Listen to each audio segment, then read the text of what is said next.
जय हिंद दोस्तों। आज मैं आपको जूरिस्प्रूडेंस कॉन्स्टिट्यूशन फैमिली लॉ सारे सब्जेक्ट का इम्पोर्टेंट क्वेश्चन देने वाला हूं। और ये 10 क्वेश्चन जो दूंगा मैं आपको एग्ज़ाम में एग्जिटिज देखने को मिलेंगे। तो आपको अब टाइम बहुत कम बचा है, तो ज़्यादा तो पढ़ने की ज़रूरत नहीं है। एग्ज़ाम ओरिएंटेड आपको पढ़ने की ज़रूरत है, एक स्मार्ट स्टडी की ज़रूरत है। और स्मार्ट स्टडी वही कहलाता है जो एग्ज़ाम के ओरिएंटेड पढ़े। तो जूरिस्प्रूडेंस से लेके और साइकोलॉजी तक सारी चीज़ों का मैं आपको इम्पोर्टेंट क्वेश्चन बताऊंगा। एंड इसके बाद में मैं सारे सब्जेक्ट का आंसर भी आपको बताऊंगा कि कहाँ पे अवेलेबल है। मैं ऑलरेडी वहाँ पे डाल चुका हूँ, तो वीडियो के अंत में वो चीज़ें बताऊंगा जो आप लास्ट तक जुड़े रहें।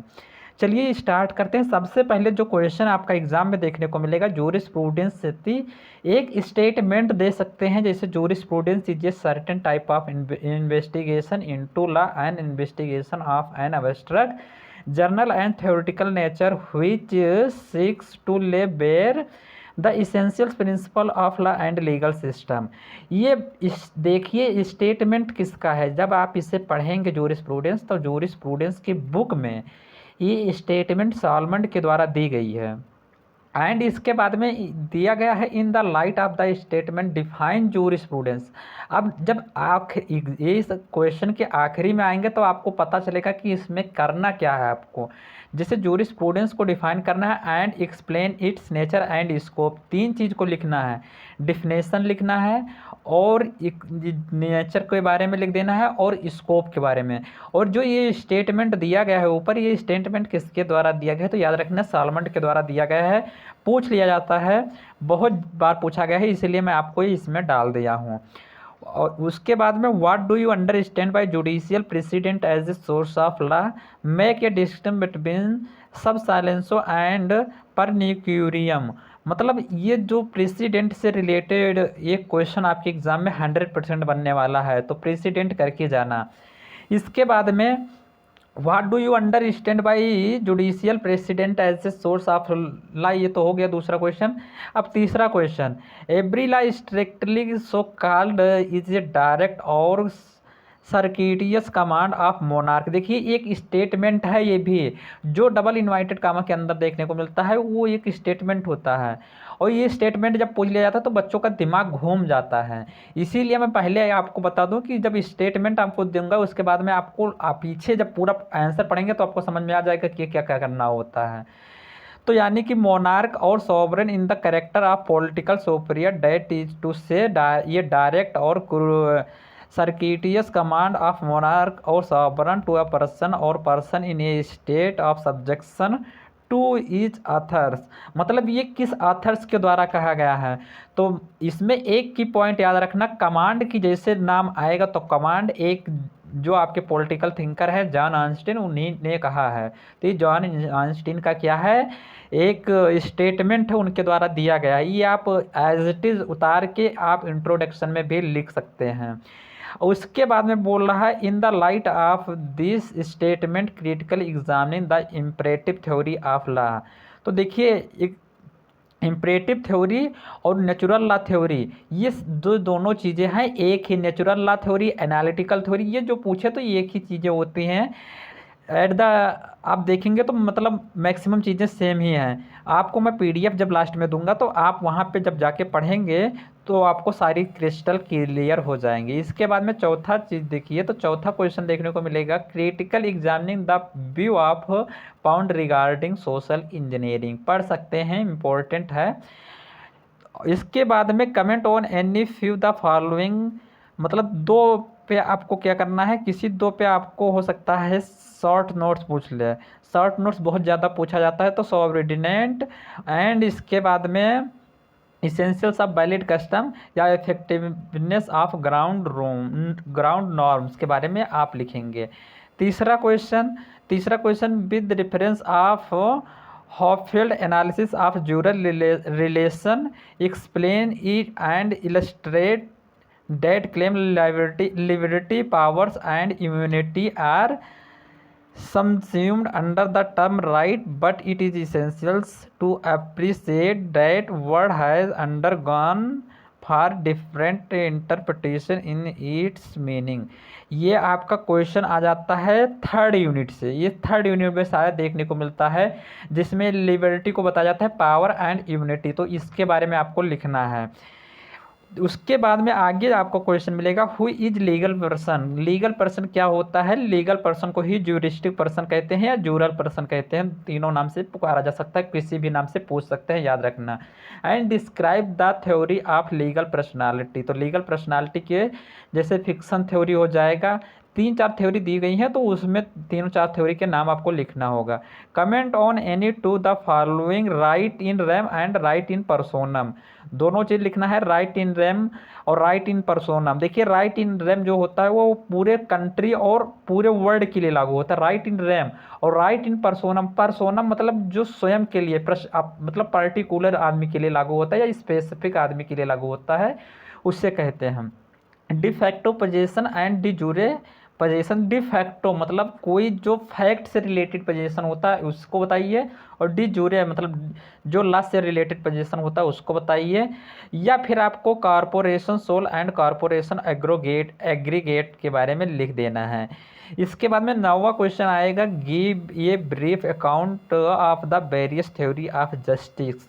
तो आपको थ्योरी ऑफ जस्टिस मतलब जितनी थ्योरी ऑफ जस्टिस के बारे में पढ़ सकते हैं, पढ़ के उसको लिख सकते हैं। कोई उसमें नहीं कि एक थ्योरी दे थ्योरी या फिर कोई स्पेसिफिक थ्योरी का नाम भी नहीं पूछा गया है। Comment on any two of the following ground norm. और ग्राउंड नॉर्म ऊपर भी आप देखे थे, इसके बाद में स्टेर डिसाइस प्रिंसिपल या वेल ऑफ इग्नोरेंस, ये 3-4 चीज़ें लिख सकते हैं। अब इस 10 क्वेश्चन में से भी अगर आप इंपॉर्टेंट क्वेश्चन पूछे तो मैं आपको जो जो सजेस्ट करूंगा वो क्वेश्चन जरूर कर लेना। जैसे आपको सबसे पहला क्वेश्चन कर लेना है, दूसरा क्वेश्चन करके ही जाना है, तीसरा क्वेश्चन करके ही जाना है।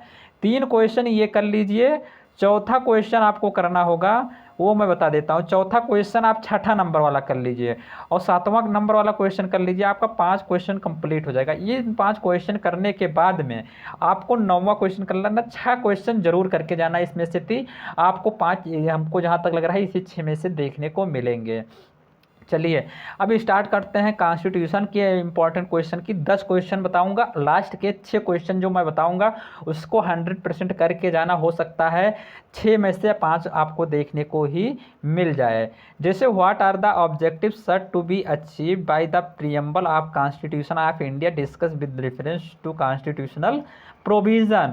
तो आप प्रीएम्बल कर लेना, क्योंकि प्रीएम्बल 100% आएगा, क्योंकि ये आप जब पहली बार पढ़ रहे थे यानी कि थर्ड सेमेस्टर में जब आप पढ़ रहे थे तब नहीं आया था प्रीएम्बल, क्योंकि प्रीएम्बल था ही नहीं टॉपिक में। तो प्रीएम्बल बहुत जरूरी है, और प्रीएम्बल से रिलेटेड जो चीज़ आप लिख पाओ, जैसे जब आप सेकुलरिज्म के बारे में लिख रहे हो तो आप आर्टिकल 25 से 28 लिख लीजिए।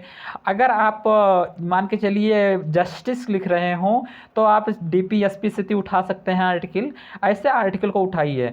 अब जैसे राइट टू इक्वालिटी जब लिख रहे हो तो 14 से 18 के बीच में जो आर्टिकल दी गई है इसको आप प्रीएम्बल में ही मेंशन कीजिए, और प्रीएम्बल में मात्र हेडिंग आपको लिख देना है बस, और कुछ नहीं लिखना है, ये नहीं कि पूरा डिस्क्राइब करना है।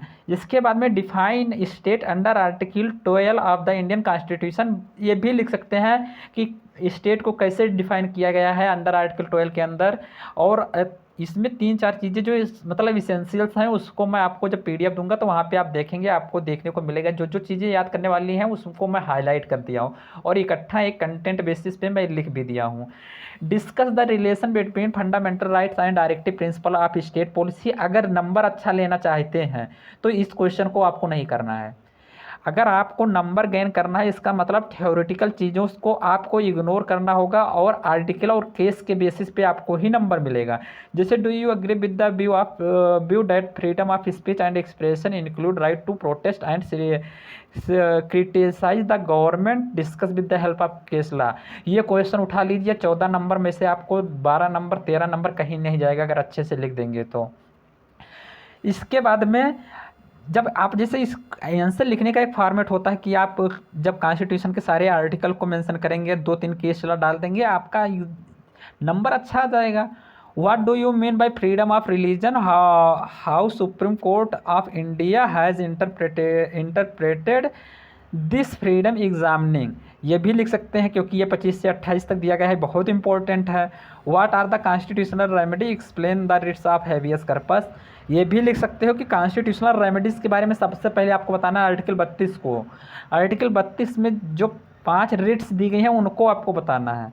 5 रिट्स के बाद में अब एक हैबियस कॉर्पस को उठाएंगे। हैबियस कॉर्पस रिट्स कब फाइल की जाती है, तो कोई रॉन्गफुल डिटेन कर लेता है तब हैबियस कॉर्पस रिट्स फाइल की जाती है। ये सारी चीज़ें विद केस लॉ के साथ आपको पीडीएफ में मिलेंगी।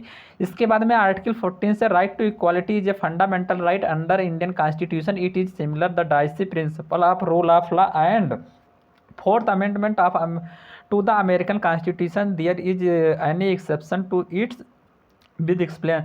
जैसे हमारे यहाँ पर राइट टू इक्वालिटी है और right to equal protection of law, तो इक्वल प्रोटेक्शन ऑफ लॉ जो है ये हमारे यहाँ पे अमेरिका के 40 अमेंडमेंट कॉन्स्टिट्यूशन, जैसे अब क्या है, जैसे हमारे यहाँ पे कॉन्स्टिट्यूशन अमेंडमेंट होता है वैसे अमेरिका में कॉन्स्टिट्यूशन अमेंडमेंट होता है, तो वहाँ पे के 14वें अमेंडमेंट कॉन्स्टिट्यूशन से थी हमारे यहाँ पे राइट टू इक्वालिटी नहीं, right to promotion of equal करके जो है right to equality and protection of equal करके एक मतलब है, वो आपको पढ़ना है।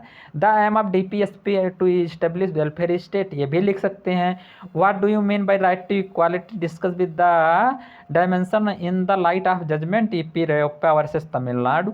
अब देखिए यहाँ पे जब राइट टू इक्वालिटी जब करेंगे तो आपको यूपी रेयोप्पा का केस लिख लेना, कोई भी आए आपको उस केस को लिख देना है, केस को लिख देंगे आपका नंबर आगे अच्छा मिलेगा। इसके बाद में what are the preventive detention law, article 22 आ जाता है। आर्टिकल 22 को आप लिखेंगे कि प्रिवेंटिव डिटेंशन लॉ क्या होता है और आर्टिकल 22 किस लिए दिया गया है। जैसे आर्टिकल 22 में 3 ग्राउंड्स बताए गए हैं कि कोई व्यक्ति जब अरेस्ट होता है तो उसके क्या क्या राइट्स होते हैं, वो सारी चीज़ें इसमें दी गई हैं। तो ये चीज़ें हो गई। अब अगर हमसे कोई पूछे 10 क्वेश्चन में से 5 क्वेश्चन या 6 क्वेश्चन बता दीजिए जो बहुत इंपॉर्टेंट है, तो मैं आपको सजेस्ट करूंगा कि सबसे पहले 10 नंबर वाला क्वेश्चन कर लीजिए। इसके बाद में राइट टू इक्वालिटी कीजिए, लेकिन 9वां और जो 14वां है दोनों को एक साथ कर लीजिए। जैसे राइट टू इक्वालिटी कर लीजिए, इसके बाद में ईपी रेप्पा का केस भी कर लीजिए, तो 2 क्वेश्चन हो गए। तीसरा आपको करना है तो फ्रीडम ऑफ रिलीजन से रिलेटेड एक क्वेश्चन कर लीजिए, 3 हो जाएगा। 25, 26, 27, 28 तीनों आर्टिकल आपको कंप्लीट करके ही जाना है। इसके बाद में आता है आपका do you agree freedom of speech and expression, ये भी कर लीजिए, तो आपका ऐसे 3 क्वेश्चन हो जाते हैं। आर्टिकल 12 4 और प्रियम्बल से कर लेंगे तो 5 क्वेश्चन ये बहुत इंपॉर्टेंट हो जाते हैं। इसके बाद में अगर आप और करना चाहें तो आप कर सकते हैं फंडामेंट डीपीएसपी से कर लीजिए क्वेश्चन, जो यहाँ पे लिखा हुआ है कि हेल्प, ये 8 नंबर वाला क्वेश्चन कि एम क्या है वेलफेयर स्टेट बनाने के लिए, तो ये 6-7 क्वेश्चन आपको कर लेने हैं। इसके बाद में आता है फैमिली लॉ, तो फैमिली लॉ को जैसे what is joint Hindu family and coparcener, what are the essential element, discuss the right coparcener, पहले यूनिट से 100% आना ही आना है, तो इसको करके ही जाइएगा।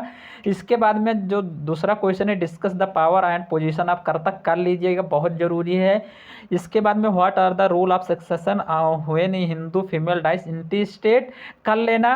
2 क्वेश्चन जैसे इसमें how will property of the Hindu male dying intestate devolve on his death, मतलब बिल जो होता है जिससे प्रॉपर्टी जब डायल हो, मतलब कोई पर्सन मर जाता है, ख़त्म हो जाता है, तो उसके बाद में प्रॉपर्टी क्या होगी, तो ये सारे क्वेश्चन आपको करने हैं।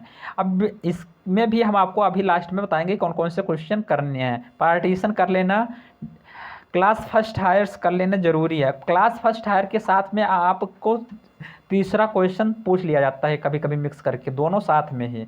बिल को पढ़ लेना और बिल के पढ़ने के बाद में हीबा पढ़ लेना, और मतलब पढ़ना जो पढ़ लेना, हीबा जरूर पढ़ के जाना। अब इसके हम 5 से 6 क्वेश्चन आपको इम्पोर्टेंट बताएंगे, तो पहले 2 क्वेश्चन कर लीजिए और तीसरा को कनेक्ट करके आपको तीसरा और छठा को कनेक्ट करके कभी कभी आंसर बन जाता है, कभी कभी एक ही क्वेश्चन पूछ लेता है क्लास 1 हायर से थी, तो दोनों को आपको कनेक्ट करके पढ़ना है।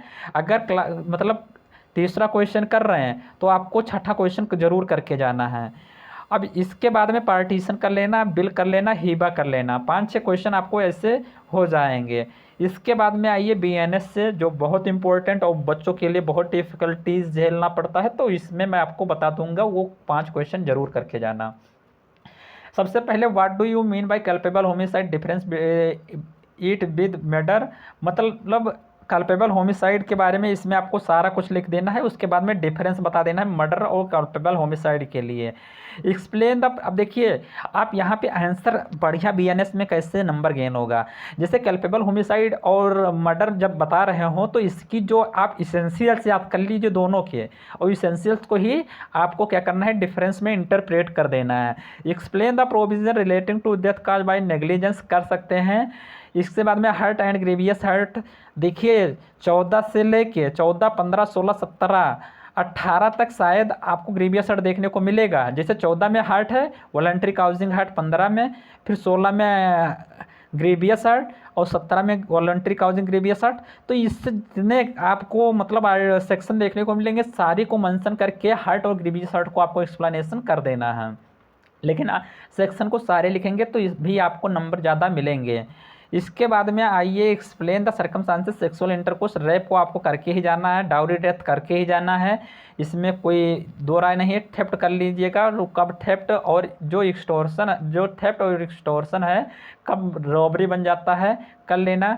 Criminal miss appropriation, criminal breach of trust कर लीजिएगा, हो सकता है आ जाए, लेकिन किडनैपिंग एंड अबडक्शन करके ही जाना, डिफामेशन करके ही जाना।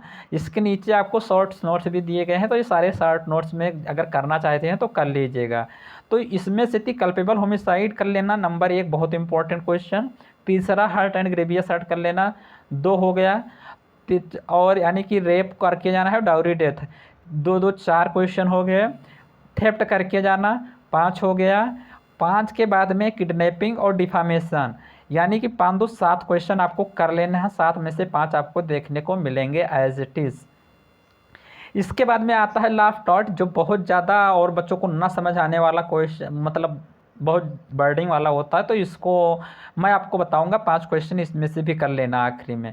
जैसे सबसे पहले तो आपको टार्ट की डिफिनेशन लिखनी है 3 थिंकर के अनुसार, जैसे बिनफील्ड हो जाएंगे और सालमंड हो जाएंगे, और लिमिटेशन एक्ट में भी डिफाइन किया गया है, उसको भी आपको लिख देना है। और इसकी जो चीज़ें मतलब सिविल रॉन्ग कानून होता है और आल सिविल रॉन्ग जो टॉर्ट में होता है, ये सारी स्टेटमेंट है, जो स्टेटमेंट को मेंशन करके आपको बताना है। Discuss the strict liability laid down in Rylands versus Fletcher का केस भी आप कर सकते हैं। डिफामेशन कर लेना, देखिए अब आपको बहुत अच्छा फ़ायदा होने वाला बेनिफिट। जैसे जब आप बीएनएस करके जाएंगे तो डिफामेशन का जो मतलब एक तरीके से वहाँ से कुछ कंटेंट इसमें लिख सकते हैं। इसेंशियल्स एंड डिफामेशन कब मतलब डिफेंस उससे क्या मिल सकता है, ये सारी चीज़ें। नेग्लिजेंस, कंट्रीब्यूटिंग नेग्लिजेंस, रिसिप्शल इक्वेटर के बारे में आपको लिखना है। बैटरी असाल्ट के बारे में कर लेना है। जनरल अवेलेबल, जैसे जनरल डिफेंसेस बहुत सारे आ जाएंगे, जैसे आपका आ जाएगा प्लेंटिफ के द्वारा कोई एक्ट किया जा रहा है, नेचुरल एक्ट मतलब कोई नेचुरल डिजास्टर के द्वारा हो जा रहा है, एक्ट ऑफ गॉड के द्वारा हो जा रहा है, ये सारी चीज़ें आप इसमें लिखेंगे।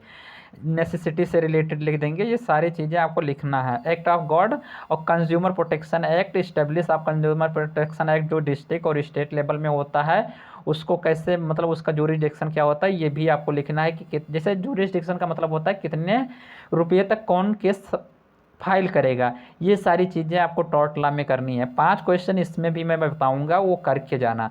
नंबर 1 क्वेश्चन नंबर 1 कर लेना, दूसरा छोड़ दो चाहे, लेकिन तीसरा जरूर कर लेना, चौथा जरूर कर लेना, 5वां जरूर कर लेना, यानी कि आपके 3 क्वेश्चन हो गए। इसके बाद में जनरल डिफेंसेस से कर लेना, कंज्यूमर से एक कर लेना, आपका हो जाएगा। आइए अब साइकोलॉजी में, तो साइकोलॉजी में आपको देखने को मिलेगा भाई साइकोलॉजी का सारा चीज़ें आपको सिमिलरिटीज़ ही है, तो आपको इसमें ज़्यादा ध्यान देने की मतलब ज़्यादा आपको परेशान होने की ज़रूरत नहीं है। टाइम टेबल भी आपको बहुत अच्छा मतलब टाइम भी दिया गया है। सबसे पहले आपको कम्युनिकेशन सिस्टम को करना है कि कैसे इफेक्टिव कम्युनिकेशन को बनाया जा सकता है, ठीक है। इसके बाद में what do you mean by communication network, मतलब कम्युनिकेशन का नेटवर्क कैसे, फॉर्मल और इनफॉर्मल चैनल्स को भी आपको यहाँ पे लिख के डिफरेंस बता देना है। Communication, define communication, models of communication process, and elements. देखिए कम्युनिकेशन से आपको 3 क्वेश्चन नहीं कह सकते हैं, लेकिन 2 क्वेश्चन तो 100% देखने को मिलेंगे। और जहाँ तक है कि फर्स्ट और सेकेंड यूनिट से आपको 3 क्वेश्चन देखने को मिलते हैं हर बार, तो 3 क्वेश्चन भी आ सकता है। इसके बाद में क्लाइंट इंटरव्यू से 2 क्वेश्चन आपको देखने को मिलेगा। जैसे क्लाइंट इंटरव्यू क्या होता है, सिग्निफिकेंस बता दीजिए इसके, और इसके एलिमेंट भी बताइए, कम्युनिकेशन फंक्शन कैसे करता है, काम कैसे करता है, और क्वेश्चन कैसे पूछा जाता है क्लाइंट इंटरव्यू में, ये सारी चीज़ें आपको करनी हैं।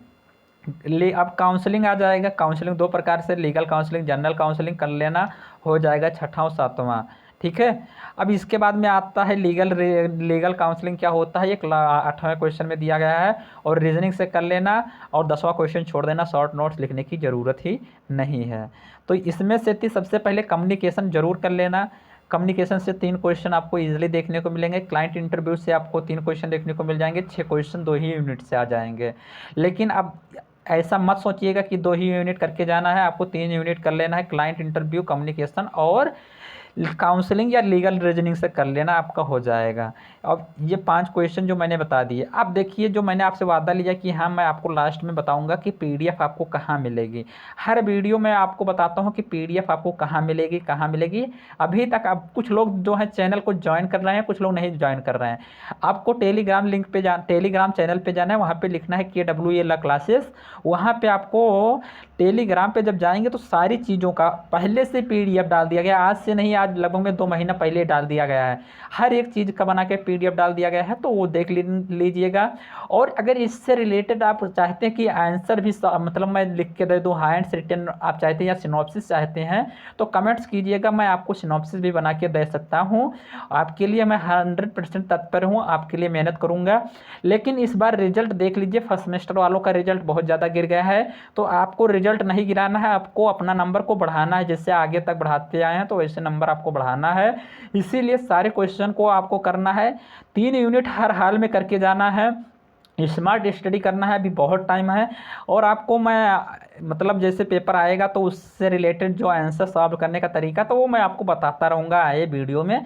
चैनल को सब्सक्राइब भी कर सकते हैं, क्योंकि हर बार आप पिछड़ जाते हैं। ऐसे अगली बार भी लेट से ही आए थे, वीडियो देखे थे लेकिन लेट में देखे थे, इसीलिए आप परेशान हो गए थे। अगर इस सेमेस्टर में अभी आप ज्वाइन कर रहे हैं, तो आगे आने वाले सेशन में, यानी कि 4th सेमेस्टर के बाद में 5 सेमेस्टर 6 सेमेस्टर में आप जाएंगे, तो मात्र हमको 1 घंटा टाइम दीजिएगा, 80% नंबर लाने की मैं गारंटी देता हूं।